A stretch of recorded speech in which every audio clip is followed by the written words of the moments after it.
বন্ধুরা আমি আজকে পুরা ঠান্ডা আছে বলে দেখুন ভেজিটেবল থুপ্পা বানিয়েছি। নমস্কার বন্ধুরা, আজকে পুরা ঠান্ডা জোরথানে তাই আমি ভেজিটেবল থুপ্পা বানিয়েছি। দেখুন কি সুন্দর থুপ্পা। দেখুন ঝোল দেখাচ্ছি, এরকম পাতলা ঝোল, সব ধরনের সবজি দিয়ে। ঠান্ডার দিনে সব ধরনের সবজি পাওয়া যায়, তার জন্য ঠান্ডাতেই থুপ্পাটা খেতে ভালো লাগে।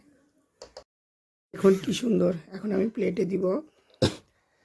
বেশি করে বানিয়েছি, আমরা সবাই রাত্রে এটাই খাবো, এভাবে দিয়েছি।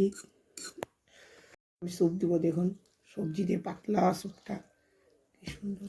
দেখুন থুপ্পা এরকম পাতলাই ভালো লাগে।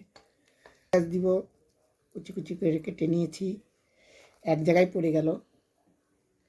কাঁচা পেঁয়াজ, ধনে পাতা দিয়ে দিচ্ছি, আগেই দিয়ে দিয়েছি।